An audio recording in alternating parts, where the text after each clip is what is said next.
Thank you for staying with us on the newsroom.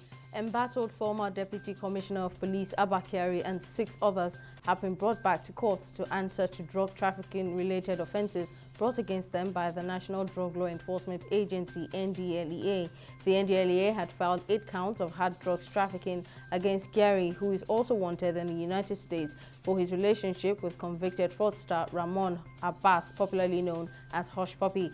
Earlier, the suspended DCP pleaded not guilty to the charges leveled against him. However, 2 of his co-defendants pleaded guilty to part of the drug trafficking charges brought against them.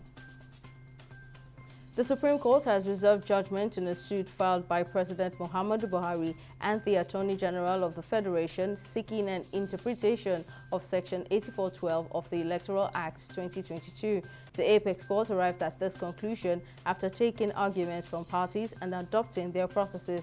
The 7-man-led panel by Justice Mohammed Jatto says the date will be communicated to the parties involved in the suit.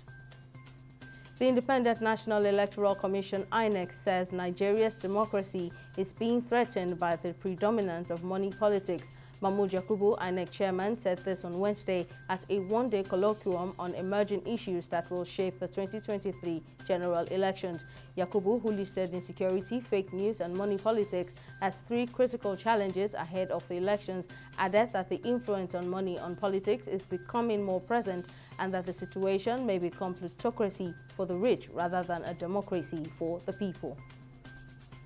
Countries meeting at this week's annual World Health Assembly of 194 member states will thrash out how to prepare for future pandemics amid warnings that the planet is wide open to the next crisis. Meanwhile, WHO Chief Tedros Ghebreyesus added that negotiations are underway towards a new legal instrument aimed at streamlining the global approach to pandemic preparedness and response. Figures from the National Bureau of Statistics (NBS) says foreign trade statistics that wheat importation into Africa's most populous nation has risen to 77.23% from 2020 to 2021. The figures reveal that importation of durum or pasture wheat into Nigeria has continued to skyrocket, rising from 730.9 billion naira in 2020 to 1.295 trillion in 2021. Economists say the difference in the 2 years could be attributed to the devaluation of the nation's currency and insecurity that led to little or no production in northern Nigeria for a number of years. On the global scene, Spain's Prime Minister Pedro Sanchez says the country plans to strengthen judicial control over its secret services in the wake of a scandal over the hacking of the mobile phones of top politicians. The scandal broke in April when it emerged the phones of Catalan separatist leaders had been tapped by Spanish intelligence services. The affair has sparked a crisis between Sanchez's minority government and Catalan separatist party, ERC. The Nigerian Basketball Federation (NBF) on Wednesday has reaffirmed its support for the president of the federation, Musa Kida, while denouncing the recent interim management committee set up by the federal government to manage basketball in the country.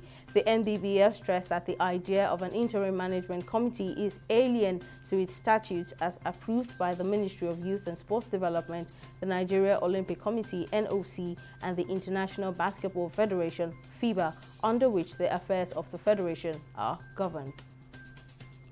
That is on the newsroom. Many thanks for watching. I am Simisola Adigun.